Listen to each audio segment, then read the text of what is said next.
Friends, Bobby study line में आपका स्वागत है। ठीक, तो आज हम शुरू करेंगे अम्ल, क्षार तथा लवण। तो इससे पहले मैं आपसे एक रिक्वेस्ट करूंगा कि आप प्लीज़ हमारे चैनल को सब्सक्राइब कीजिए तथा इसको लाइक कीजिए। ठीक, तो आज हम पढ़ेंगे ये अम्ल, क्षार तथा लवण। अम्ल होता क्या है? अम्ल वे पदार्थ जो स्वाद में खट्टे होते हैं। वे पदार्थ जो स्वाद में खट्टे होते हैं अम्ल कहलाते हैं। ये तो हम पहले से जानते हैं, जो स्वाद में खट्टे होते हैं वे हमारे अम्ल कहलाते हैं। तथा जलीय विलयन में H+ आयन देते हैं। यह नीले लिटमस पेपर को लाल कर देता है, अम्ल कहलाता है। जैसे हमारा HCl है, H2SO4 है, CH3COOH है। यह जो नीला लिटमस पेपर है ये आपको मार्केट में मिलेगा। अगर हम इसको इसके अम्ल में डालेंगे, जैसे हमारा HCl है, ये विलयन होता है। ठीक, HCl और H2SO4 है। अगर हम इसके इसमें डालेंगे, इस नीले लिटमस पेपर को अगर हम इसमें डालेंगे तो यह हमारा कैसा हो जाएगा? नीला लिटमस पेपर हमारा लाल हो जाएगा। नीला लिटमस पेपर लाल हो जाएगा। आप ये उदाहरण के तौर पे देख लीजिए, जैसे HCl है, H2SO4 है, CH3COOH है। CH3COOH को हम सिरका कहते हैं। ठीक ना, साधारण भाषा में सिरका कहते हैं। और इसको रासायनिक नाम में कहते हैं एसिटिक अम्ल। ठीक है, ये एसिटिक अम्ल है। H2SO4 HCl है। वैद्युत अपघटन। अब देखिए हमारा वैद्युत अपघटन क्या होता है? किसी वैद्युत अपघट्य के जलीय विलयन में किसी वैद्युत अपघट्य के जलीय विलयन में विद्युत प्रवाहित करने पर उसका अपघटन हो जाता है। किसी वैद्युत अपघटन के जलीय विलयन में विद्युत प्रवाहित करने पर उसका अपघटन हो जाता है, तो इस क्रिया को हम क्या कहते हैं? वैद्युत अपघटन कहते हैं। ठीक, आपको इतना समझ में आया होगा। जैसे कि अब देखिए वैद्युत अपघट्य क्या होता है।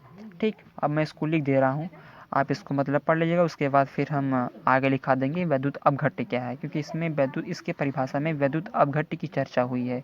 ठीक, तो मैं आपको इसका पहले लिख दे रहा हूँ, उसके बाद फिर आप कर लीजिएगा। ठीक ना, वैद्युत अपघटन क्या है इसको लिख लीजिए आप लोग। देखिए वैद्युत अपघटन क्या है? किसी वैद्युत किसी वैद्युत किसी किसी वैद्युत किसी वैद्युत अपघट्य किसी वैद्युत अपघट्य के जलीय विलयन में किसी वैद्युत अपघट्य के जलीय विलयन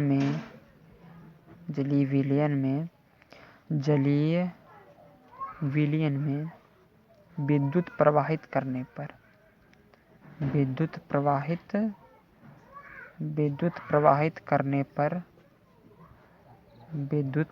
करने पर किसी वैद्युत अपघट्य के जलीय विलयन में विद्युत प्रवाहित करने पर उसका अपघटन हो जाता है।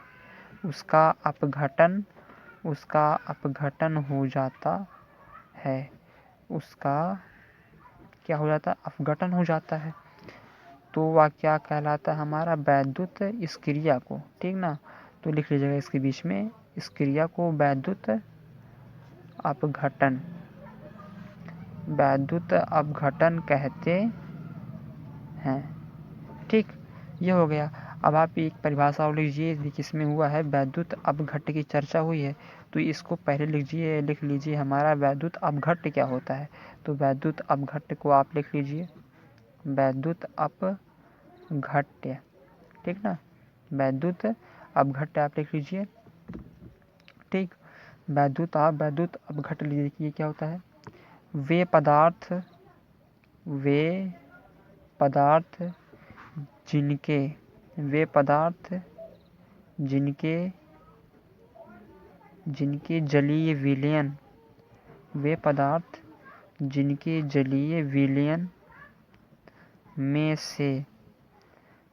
जलीय विलयन में से विद्युत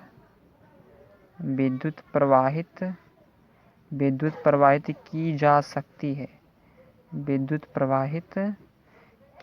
सकती है, उसे हम क्या कहते हैं? वैद्युत अपघट्य कहते हैं।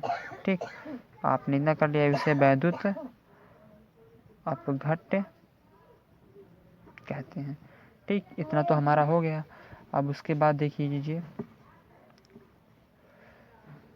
ये हो गया हमारा। अब अगले देखिए, मतलब ये हमारा जो वीडियो है ये 3 पार्ट में होगा। पहले पार्ट में हमने ये चर्चा करेंगे, मतलब इस वाले पार्ट में केवल हम अम्ल, क्षार तथा लवण को जानेंगे। हमने इसका जिक्र कर दिया क्योंकि ये थोड़ा सा इम्पोर्टेंट है, इसलिए हमने इसका जिक्र कर दिया। तो ये जो हमारा अम्ल है, अम्ल, क्षार, लवण, केवल इस वीडियो में केवल हम इतना ही चर्चा करेंगे, ठीक ना। हम केवल इतना ही चर्चा करेंगे, फिर इस वीडियो में केवल हम इतना ही चर्चा करेंगे। अब आगे की वीडियो में हम देखेंगे, ठीक। हमने इसकी जो चर्चा की है, वे पदार्थ जिनकी जलीय विलयन में से विद्युत प्रवाहित की जा सकती है उसे वैद्युत अपघट्य कहते हैं, ठीक। इतना तो हमारा हो गया। ये थोड़ा सा इम्पोर्टेंट था, हमने इसलिए इसका चर्चा कर दी। नहीं तो हम पार्ट 1 में केवल अम्ल, क्षार तथा लवण की इसको क्या कहते हैं इसके बारे में थोड़ा सा इंट्रोडक्शन हम जानेंगे, ठीक ना, उतना ही जानेंगे। आप देख लीजिए हमारा, अभी आगे देखिए क्षार क्या होता है। अब हेडिंग डाल दीजिए आप, क्षार, ठीक। अब क्षार किसे कहते हैं आप इसको देख लीजिए।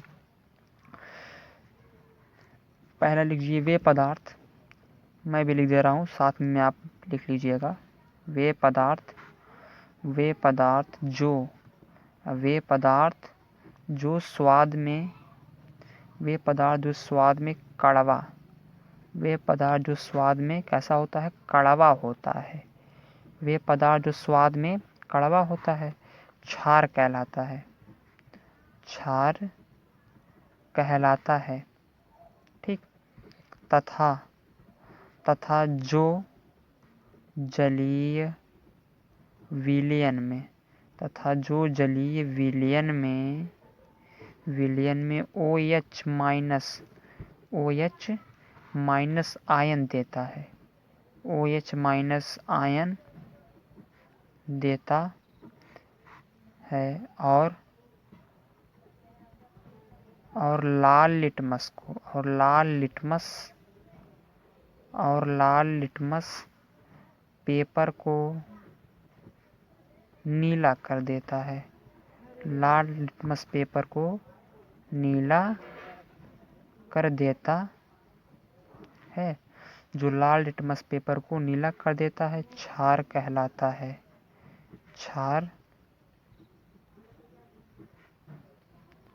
कहलाता है।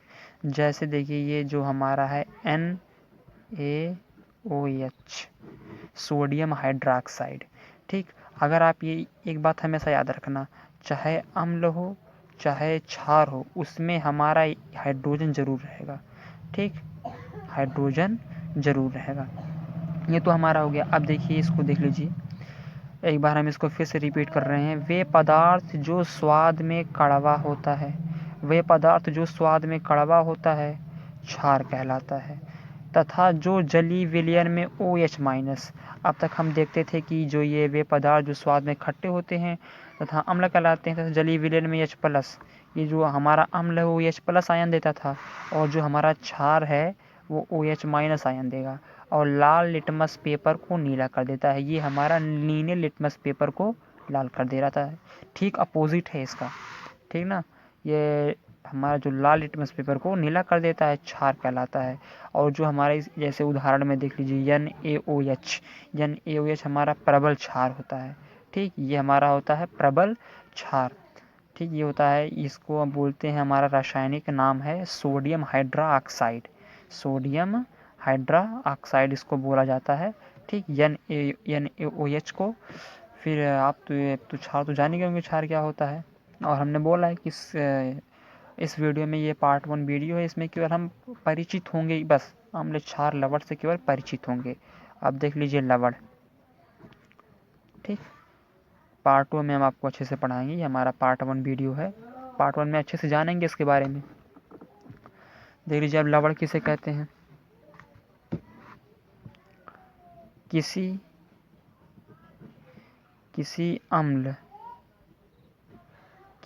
अम्ल तथा क्षारक की उदासीनीकरण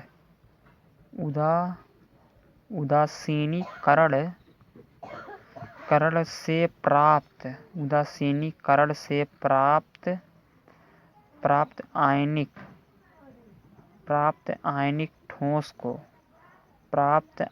ठोस को लवण कहा जाता है, प्राप्त आयनिक ठोस को लवण कहा जाता है। ठीक, जैसे में लिख लीजिएगा, जैसे में HCl प्लस NaOH,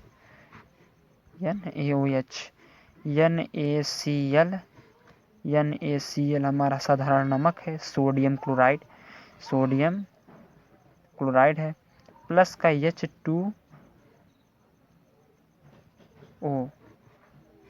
प्लस में H2O, उसके बाद दूसरा लीजिए NH3 प्लस HCl, ये हमारा बनाता है NH4Cl।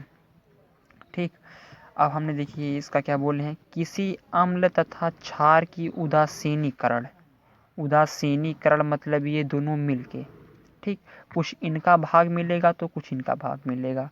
ये किसी अम्ल तथा क्षार की उदासीनीकरण से प्राप्त आयनिक ठोस को वे किसी अम्ल तथा क्षार के उदासीनीकरण से प्राप्त आयनिक ठोस को क्या कहते हैं हम, लवण कहते हैं।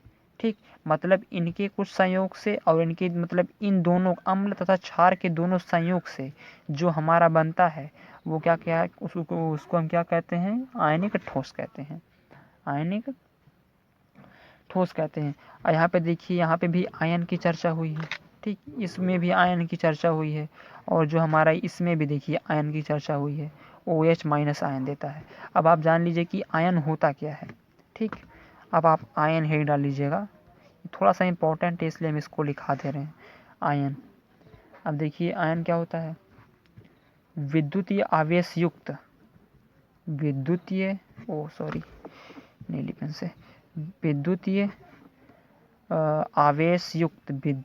आवेश युक्त परमाणु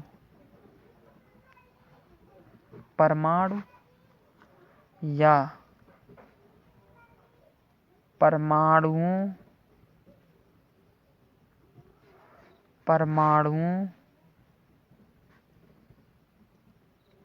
परमाणुओं के समूह को आयन कहा जाता है, आयन कहा जाता है। ठीक, अब देख लीजिए, ऐसा परमाणु, ठीक, ऐसा परमाणु हो या तो परमाणुओं का समूह हो, ठीक, ऐसा परमाणु या तो परमाणुओं का समूह हो जिसमें से हमारा विद्युत जो है वो प्रवाहित किया सके, मतलब उसमें से विद्युत गुजारा जा सके। ठीक, उसमें से विद्युत हमारा प्रवाहित किया जा सके तो क्या कहलाता है, आयन। ठीक, इतना समझ में आ गया होगा। तो विद्युत आवेश युक्त परमाणु या परमाणुओं के समूह को आयन कहा जाता है। ठीक, आप इसको लिख लीजिएगा। तो आज की वीडियो में इतना ही, तो अब मिलेंगे अगली वीडियो के साथ, तब तक के लिए धन्यवाद।